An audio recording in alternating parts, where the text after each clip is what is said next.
world? All right, you guys. Yes. Figuratively, here's why. Jesus is the light of the world. We are the reflectors of the glory and the light of God, Matthew chapter 5. But you don't walk around with batteries in your back. It's a metaphor for the glowing of your testimony because of the gospel. Which, by the way, only half the crowd will like this, and less than half the crowd will understand this. That's also a beautiful picture. You see, Jesus is the light. We're not the light. We reflect and radiate that light, just like the moon reflects and radiates the light of the sun, because the light does not come from the moon itself. You do understand that, right? Half of you understand that. Now he's just being insulting. It's metaphorical Guys, terminology. grace, mercy, and peace from him who is and was and is to come. Very soon, I'm certain. I went to this thing, and I'm watching this premiere of it on WATB News. The channel, I met the woman that like runs the channel and her husband, and they kind of like have this ministry that they do. She writes books, and and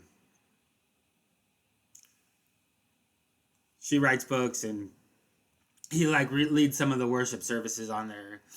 They got a couple different channels, YouTube channels. So, but anyway, yeah, this debate was like, I mean, that was like, it just started to get infantile. By the time that we got to this point, we'll listen a little bit longer. The might go home. Y'all ready for it? You want to wait for it? Okay. Listen to what the Bible says. It's 2 verses, 1 concept. Psalm 103.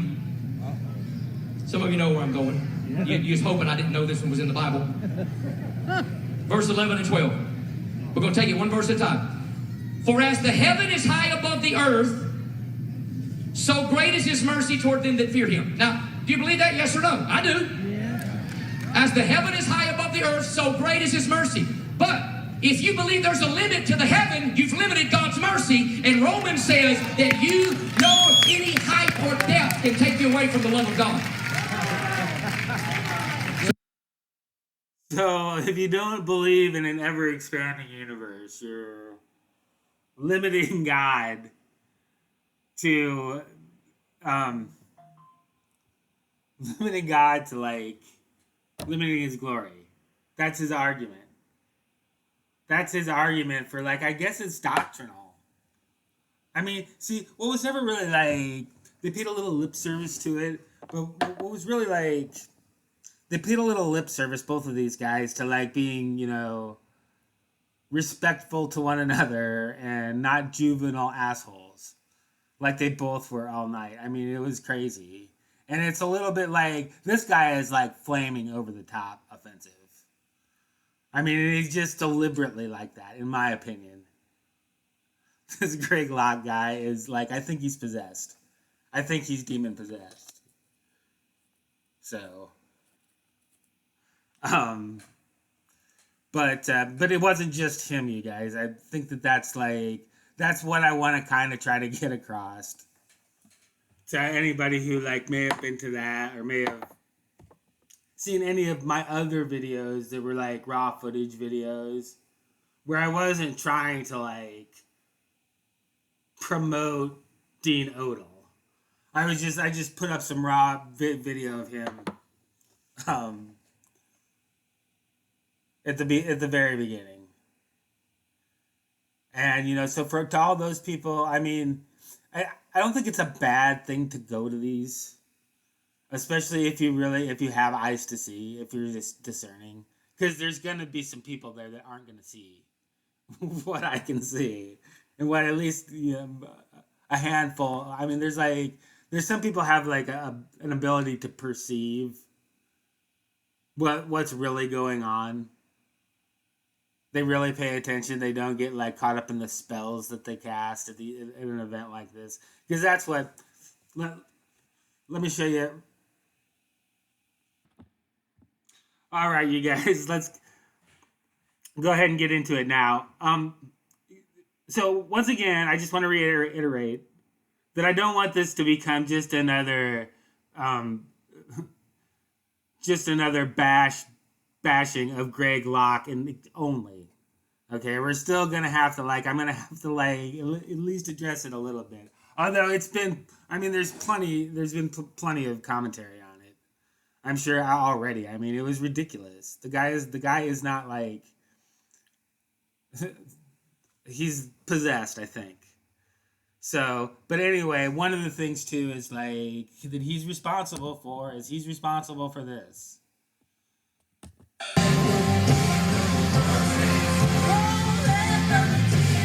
kind of catchy.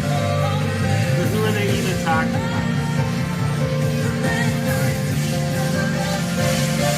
See, and then you get like, kind of get into it, and you start watching it. And it's screeching loud. This is like a rain. See that?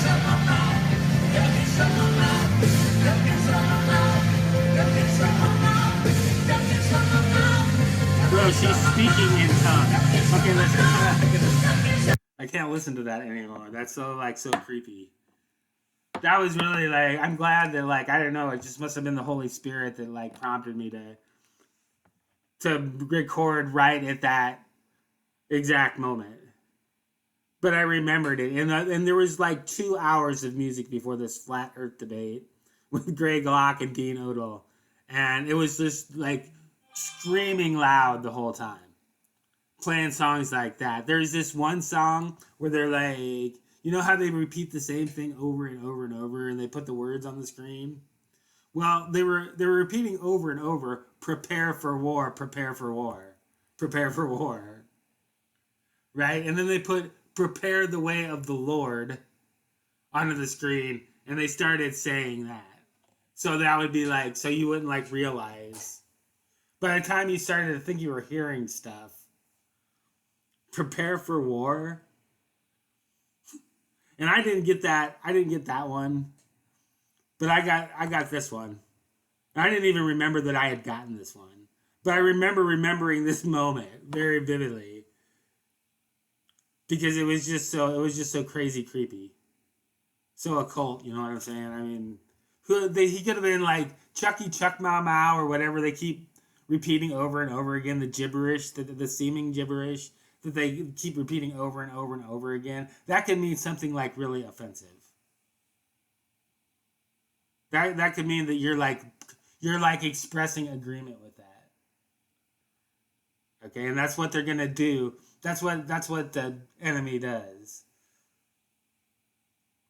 It seems like it's of God, but when you like scratch the surface of it a little bit, it's not. That's like that verse that they kept singing over and over. Okay, you guys, this is Psalms 107. I can't even remember where I was really going before. But I just remembered that I wanted to show you this. Oh, give thanks unto the Lord, for he is good, for his mercy endureth forever. Let the redeemed of the Lord say so, whom he hath redeemed from the hand of the enemy. Okay, so it's clear in context that Lord is the Lord. Everybody's Lord. Whether they admit it or not. Okay, that's the Lord there. The redeemed, because he's the Lord. Jesus is the only one that can redeem anybody from anything. Okay, let the redeemed of the Lord say so, whom he hath redeemed from the hand of the enemy. So that's the people that have been redeemed. Now, when you take that out of context, and then you finish in tongues, I mean, there's no way a pastor should be letting that happen in his church. I mean, that's like malpractice. That's like almost like spiritual malpractice. I mean, of course, this guy is, I'm sure, accountable to no one because I doubt he's like in any sort of denominational framework. But I mean, like, or maybe now that I think about it, I do think he's a Baptist. But I don't know what, like, but he's an independent fundamental Baptist, and a lot of those don't really, are very loosely affiliated with maybe a couple of other congregations. So, I mean, so this guy is like the dictator of that church. And, yeah. He's got a demon. I think. I shouldn't say that 100% because I didn't actually get up and talk to him, shake his hand. I wasn't going that nut. They're all bellering at each other and throwing stuff, and it was like so. The way it ended was so sophomoric. All right, let's take a look at this verse again one more time. I was gonna move on, but I want to hit it again. Oh, give thanks unto the Lord, for he is good, for his mercy endureth forever. Let the redeemed of the Lord say so, whom he hath redeemed from the hand of the enemy, and gathered them out of the lands from the east and from the west, from the north and from the south. Okay, so now this verse did turn out, and in addition, like when you have it in its full context, Jesus is the redeemed, or Jesus is the Lord, who's redeemed us from the hand of the enemy. Okay, so we're the redeemed. Jesus is the Lord. And the action, the thing that being acted upon is the redeemed. And the Lord is the actor, and the action is redemption from the hand of the enemy. So, and gathered them out of the lands from the east and from the west, from the north and from the south. So, this is an example of where the Bible is using metaphorical language to make a point that's not really about where exactly the east and the west, north and the south. I mean, it's like where all these people are from. That they're from, like, okay, it's just an emphatic way of saying that he gathers his children out of the land everywhere. Okay, it was just an emphatic way of saying everywhere. And Locke was trying to make those arguments over and over again in his little presentation.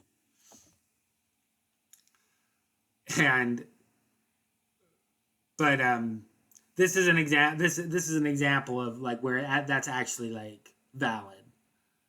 There are times when the Bible isn't describing a flat Earth, or is describing a flat Earth,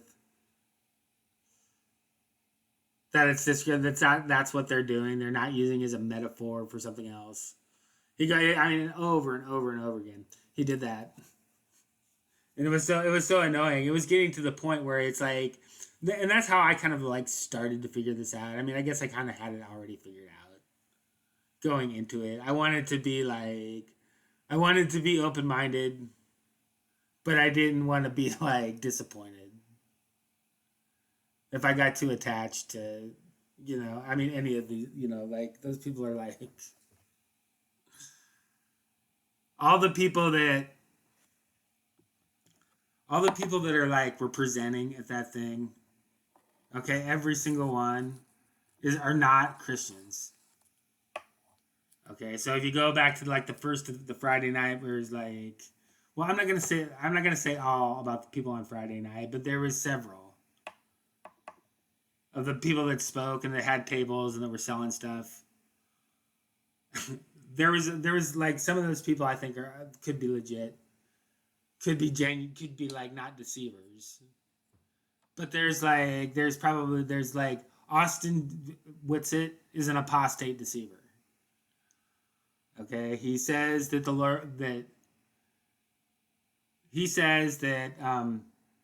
the gospel is retarded. He said that. Okay, first off, guys, this is what I wanted. We'll start here. This is like this channel isn't shadow banned. I mean this is the first, like, everybody else gets shadow banned. Every other flat earther, they've got a couple different flat earthers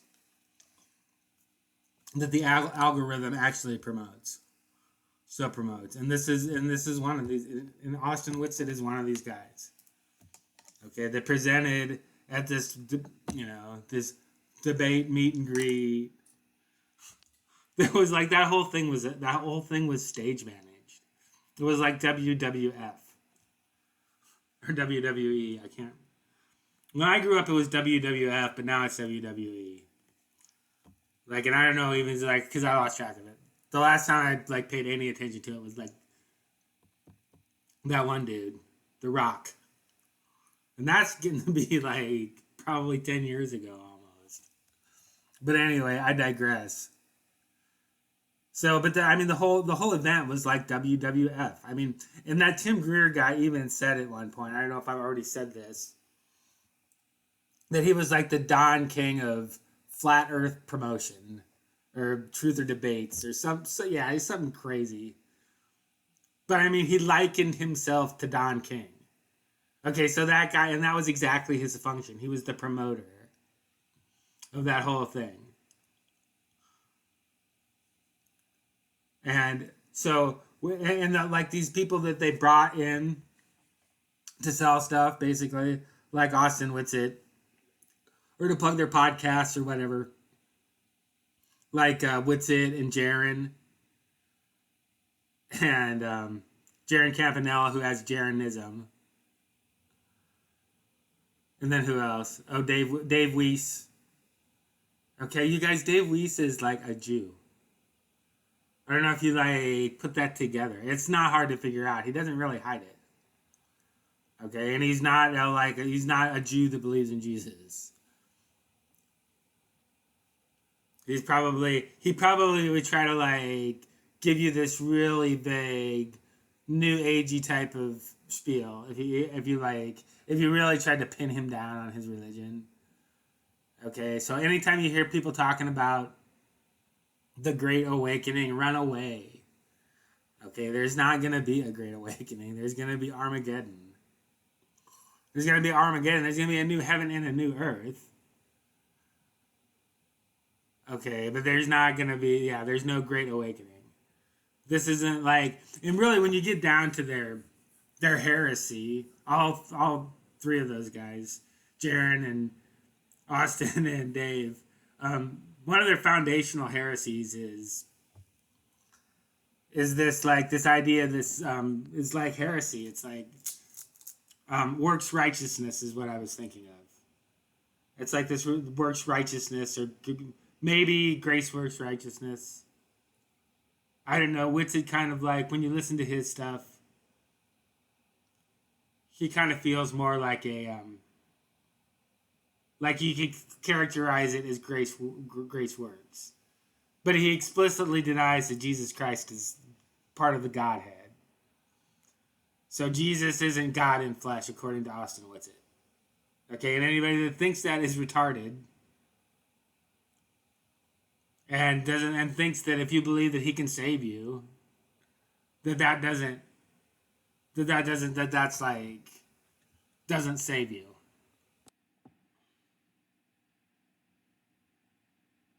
Hey, oh, sorry about that.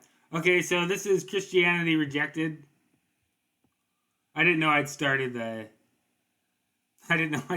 camera. So this is called Christianity Rejected. This is on Witsit's channel. Witsit Gets It.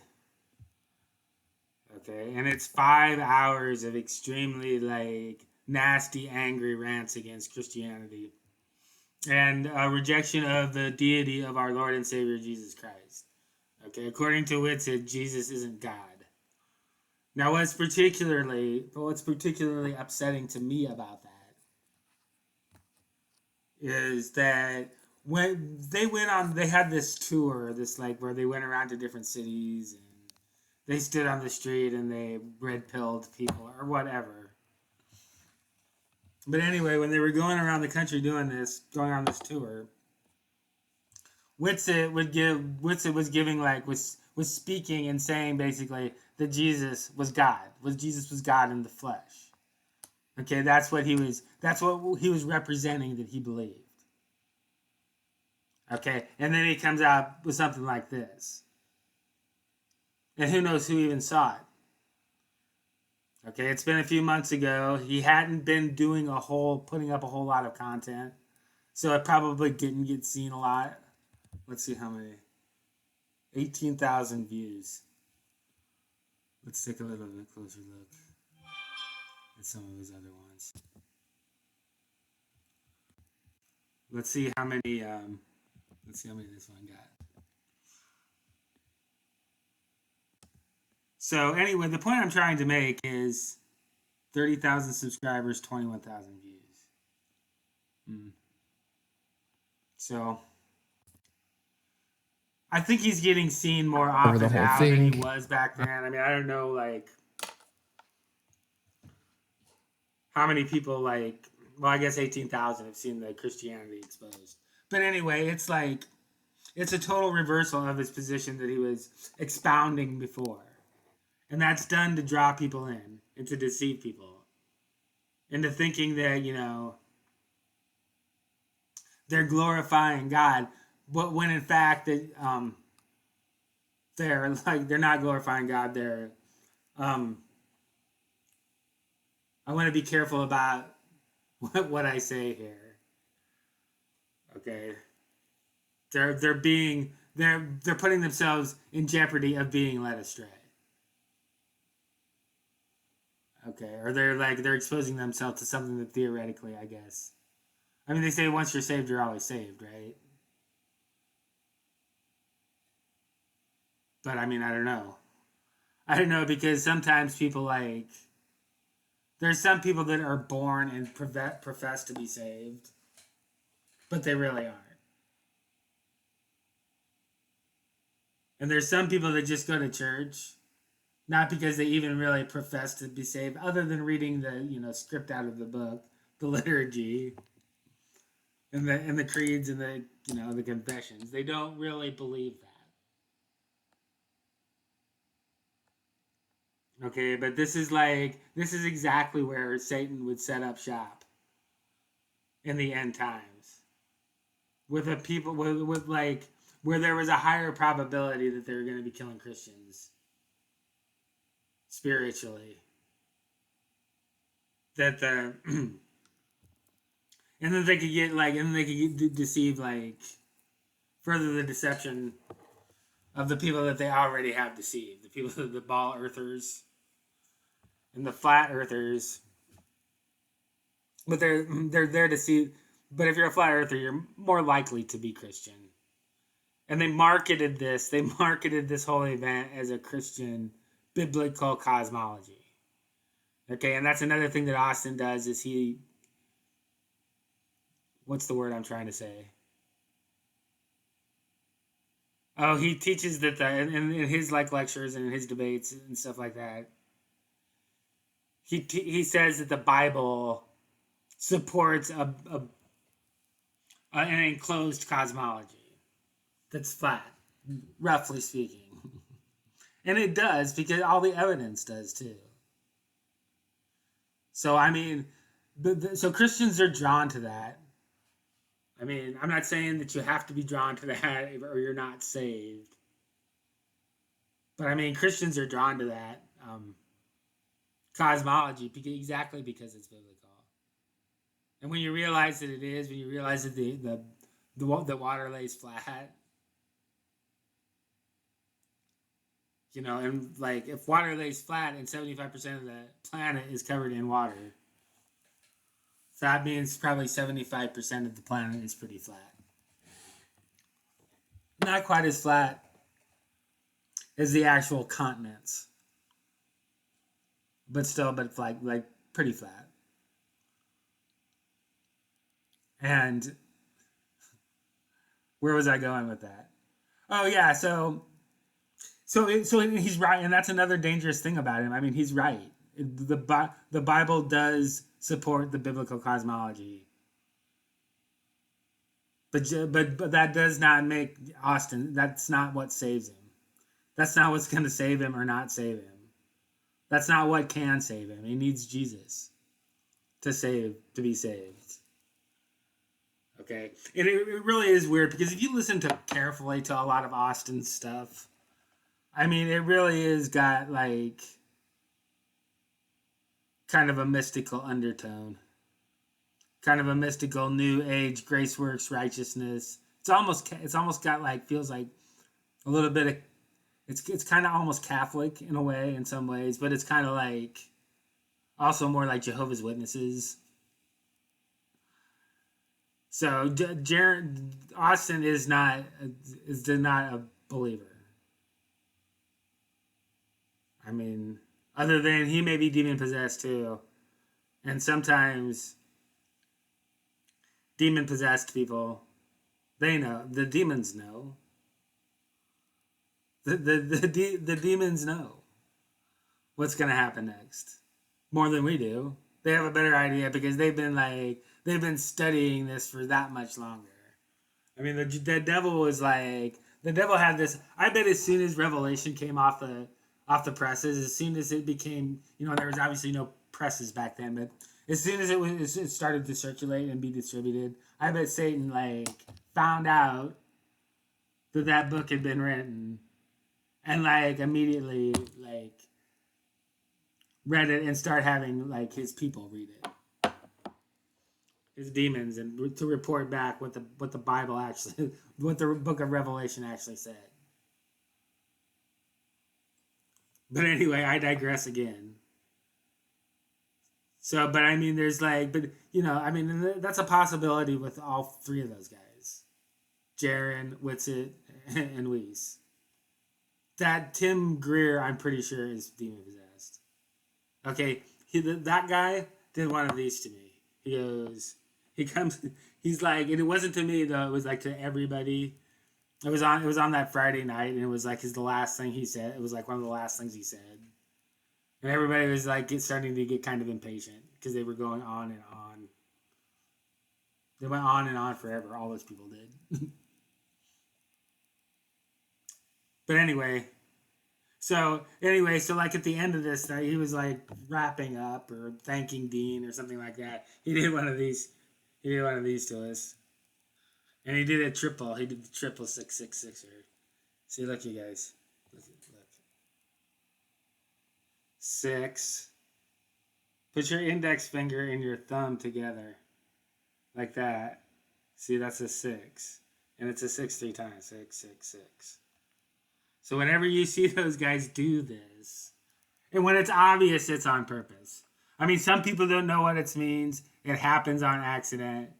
But I definitely got the feeling from Tim Greer that when he flashed the 666er right at me, right in my face, in broad daylight, that he's quite possibly demon possessed. And then there was and already on that first night, it was starting to smell a little prosperity gospel. It was obvious, though.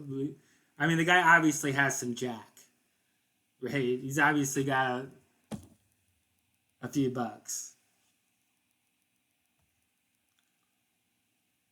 But, and he was paying for people's hotel rooms, and he was paying for that conference room, or I didn't know exactly how he monetized, how he could make money off of, how exactly he was making money on it. But I do know at the end of the weekend, he gets up, right, and he tells this really bizarre story about some guy that got fired because he was a flat earther. I couldn't even understand. It was one of those things where it wasn't even coherent. I couldn't even I'd have to listen to it again to figure out what it was that he was really saying. But it was almost I've caught Trump doing this more lately, where it's it's not incoherent in the same way that Biden is incoherent, but it's still incoherent. It doesn't make any sense, and I don't know what people hear. I think sometimes people might hear one thing, but they actually are being told another. So, and that was his testimony, the quality of it. It just was really, and he's in the mafia, and he used to own a strip bar, and that was before he was saved, and so he's so he passes around the hat, and he basically tells that he used to be in the mafia. So he probably still is in the mafia. He's probably in the devil's mafia, is my suspicion. Okay, he passes around this hat, And I'm not gonna spill the beans and tell you guys how much he got, because I still have to. Because I want to break that down for you. I want to break that whole thing down for you. That whole quote unquote testimony. And it's going to require a separate video. But, I mean, and I don't know really what else to say. I could talk a little bit about Jaron. I think we'll just wait. I'll have to do videos on each one of these guys. And then we'll do Odell last. And we'll start with Tim. And we'll wait to do Pastor Locke. Well, actually, maybe we'll start with Pastor Locke. Although I did kind of already do it tonight. And there's been enough of it out there to know. Yes, he's a creep. That music was crazy. Okay, it was totally demonic. And the sophomoric nature of the rhetoric, there was a lot of ad homing and straw manning of the other side. Both sides were doing it. Both sides were totally guilty of ad homing and straw manning. You know, and so I just want you to be aware of that. Okay, all these guys are doing all this. This whole thing is like a production. It's like a show. Okay, it's done for profit. Okay, Dave sells his little app, and he might make something like over $1 million a year on that. I don't know. I've kind of penciled it, put a little bit of a pencil to it, but of course there'd be some overhead, so it wouldn't be purely profit. But he's got other ways of making money too, than besides just being, you know, collecting yearly fees for his app. He's got other monetizations. So, but I mean, just be aware of that, okay? And he's not a Christian, and neither is Jaron, and neither is Austin. And Tim Greer is like a promoter. He's the guy that probably, I don't know exactly if the people give him a cut, if he gets a cut of the profit they get from the books and stuff that they sell, or not. I mean, or if they don't. I know he was paying for some of them's hotel rooms. Okay, so that had to add some money to it. You know, I mean, he might have spent there was a free breakfast on Sunday morning when it was gross. It was chewy and gross, and the eggs were runny. And they were those fake eggs, those powdered eggs. But anyway, I love you guys. I don't know what else to say anymore. I'm just gonna I'm gonna keep breaking this down, you know, bit by bit. We'll continue to look at some more footage a little bit more closely. I just kind of wanted to get that out at least. I know I'm kind of behind everybody else, but I'm on it now. So like, share, subscribe, click the notification bell. Tell me what you think in the comment section. Okay, I love you guys. I'm out of here.